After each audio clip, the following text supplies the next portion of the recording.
Be me, 26 years old male. Work as a freelance graphic designer specializing in corporate branding and typography.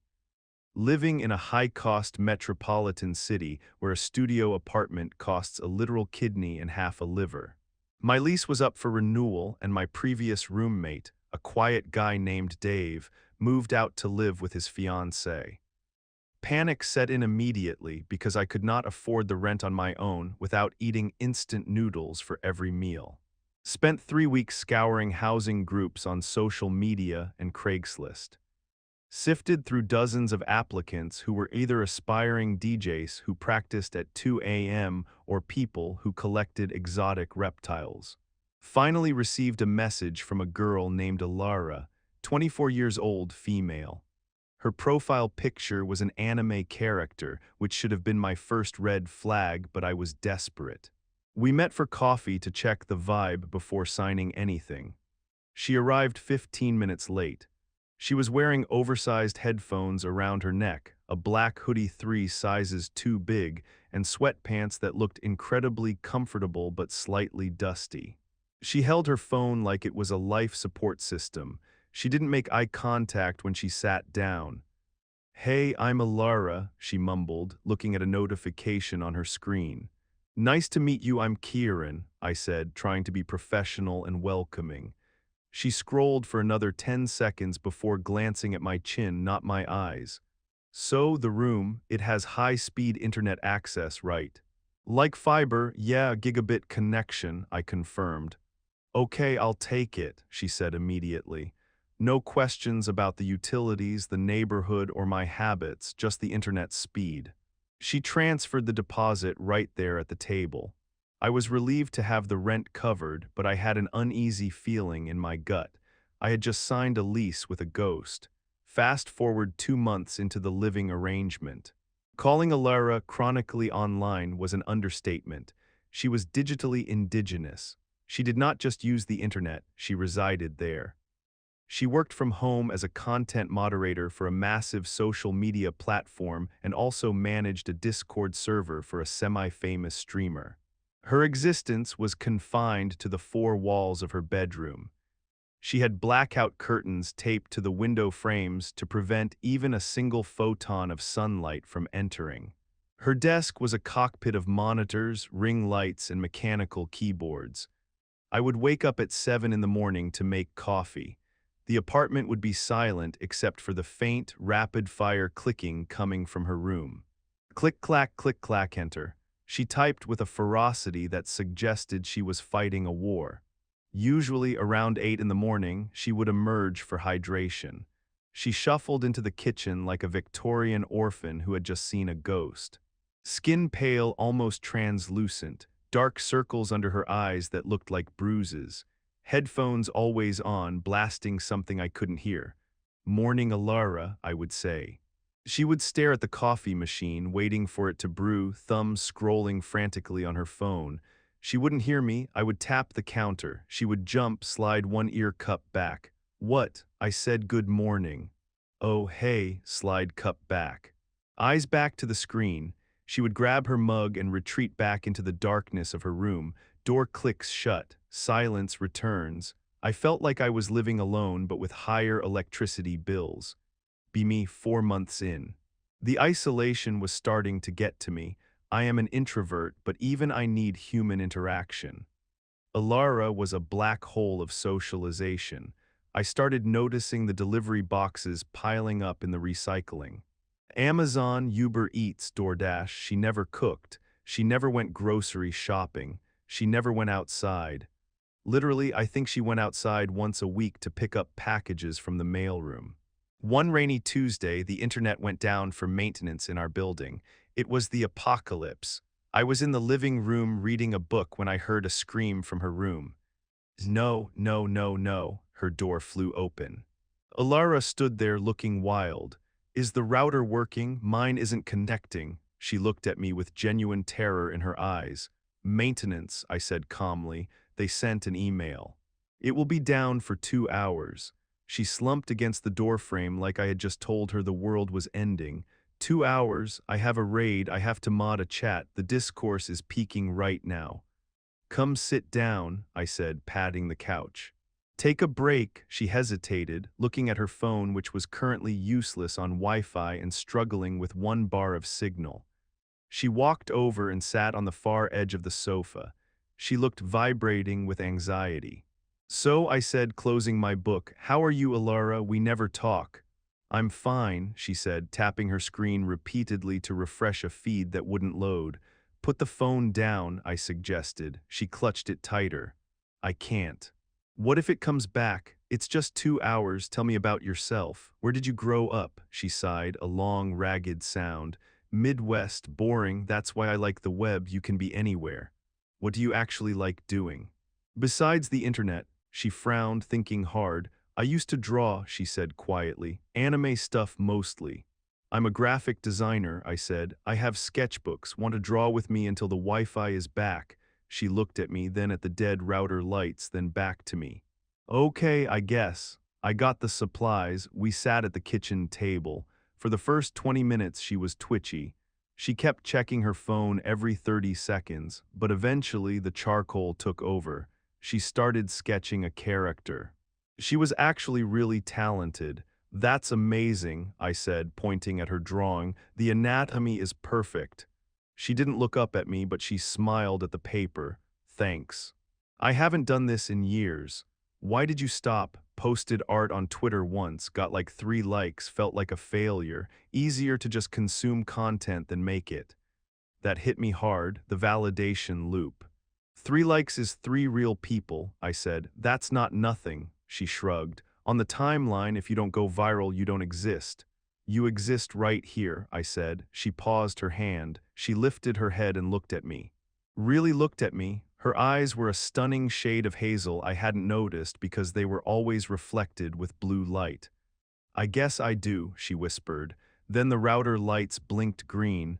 "It's back," she yelped. She dropped the pencil, grabbed her phone, and ran back to her room. The door slammed.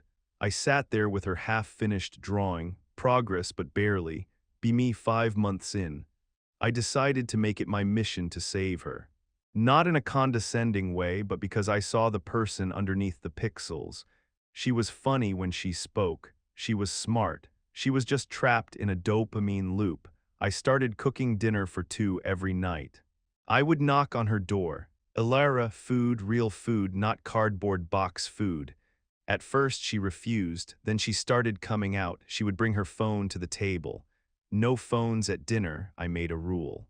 "You're not my dad," she grumbled. "I'm the guy holding the lasagna," I countered. She put the phone face down. We talked. I learned she loved classic horror movies. I learned she hated the texture of mushrooms. I learned she was terrified of being forgotten.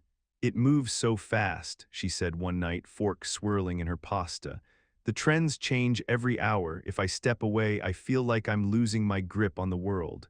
"That's not the world, Alara. That's a feed. The world is slow, trees grow slow, relationships grow slow." She looked at me then, a lingering glance. "You're weirdly wholesome for a guy in his 20s, she said. "I just like reality," I smiled. She smiled back. It was a genuine smile, not a lol typed on a keyboard. I realized then that I was falling for her. I was falling for the girl who was hiding inside the fortress of solitude. Be me 6 months in. Things were getting better. She was spending an hour or 2 in the living room each night. We watched a movie together. She actually left her phone in the other room for 45 minutes before retrieving it. I thought we were winning. Then the disaster happened. I came home from a client meeting late on a Friday. The apartment felt wrong, heavy. I heard sobbing coming from her room, not the usual frustration, but deep, gut-wrenching crying. I didn't knock, I opened the door. It was dark, illuminated only by the harsh light of 3 monitors. Alara was curled in a ball on her chair, knees to her chest, rocking back and forth. Streams of chat logs were flying by on her screens at Mach speed. "Alara," I rushed in. She looked at me, face wet, eyes red and terrified. "They're doxing me," she choked out. "What?" "I banned a guy, a big troll. He found my real name. He found my old handles. They're posting everything. They're calling me terrible things." She pointed at the screen. Hateful messages were pouring in. Kill yourself, ugly loser. We know where you live. She was reading every single one. Her eyes were darting back and forth, drinking in the poison. Stop reading it, I shouted. I can't, I have to see what they're saying, she screamed. No, you don't, I reached under the desk. I found the power strip. I flicked the switch. The monitors went black, the room plunged into darkness. The humming of the PC fans died down. Silence. No, she shrieked, reaching for the blank screens. Turn it back on. I need to defend myself. I grabbed her shoulders and spun her around to face me. Ilara, look at me. She was thrashing, trying to get to the computer. Look at me, I commanded. She stopped, panting, her eyes wild. None of that is real right now, I told her, voice shaking. You are in your room, you are safe, I am here. Nobody is in this apartment but us. They hate me, she sobbed, collapsing into my arms. They don't know you, I said, holding her tight. They are just text on a screen, they can't hurt you unless you let them in. She cried into my chest for an hour. I stroked her hair. I want to delete it, she whispered eventually.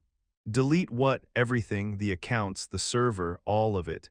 We can do that, I said. Tomorrow, tonight we just sleep. I took her to the living room, made her hot chocolate. She fell asleep on the couch, exhausted from the adrenaline crash. I covered her with a blanket and threw her phone in my desk drawer. Be me the next morning. Sun is streaming through the living room blinds. Ilara wakes up. She looks around, panic flaring for a second when she can't find her device. Kieran, I'm making pancakes, I call from the kitchen. She comes in. She looks like a shipwreck survivor. Where is my phone? In jail, I say. Do you really want it back right now? She thinks about it. She remembers the hate mob. She shudders. No. Good, eat. We eat in silence. I need to get out of here, she says suddenly. Okay, where? I don't know. Somewhere without signal. I know a place, I say. Let's go. We get in my beat-up sedan. I drive us out of the city. 2 hours north into the mountains. We park at a trailhead. Hiking? She asks, looking at her sneakers. I'm not exactly fit. It's an easy walk, just trees and rocks. We walk. The air is crisp. The silence is different here. It's peaceful, not empty. At first, she keeps reaching for her pocket, a phantom reflex. But after a mile, she stops. We reach a lookout point.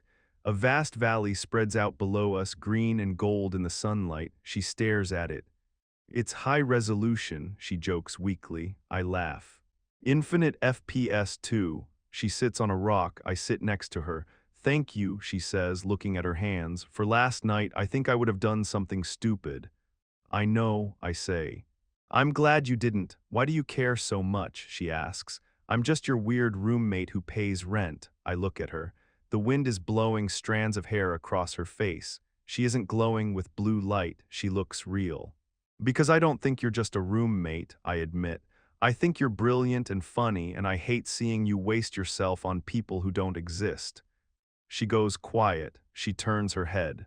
For the first time in 6 months, she holds my gaze for more than a second. She looks up at me. Her eyes search mine. I think I like the real world better, she whispers. Yeah, the company is better. She leans in. I lean in. We kiss. It is awkward and sweet and real. No emojis, no typing, just a moment in time that belongs only to us. She pulls back, blushing furiously. Wow, she says. Yeah, wow, I agree. Better than a raid victory, she says. I should hope so. Be me 1 month later. The apartment has changed. The blackout curtains in her room are open. Sunlight actually enters the hallway. She quit the moderation job, got a job at a local bakery. She comes home smelling like flour and vanilla instead of despair. She still uses the internet, obviously. We play games together sometimes. But there are rules. No phones at the table, no phones in bed. Date night every Friday, strictly offline. We are sitting on the couch on a Sunday afternoon. She is sketching in a notepad. I am editing some photos on my laptop. Hey, she says. Yeah, I look up.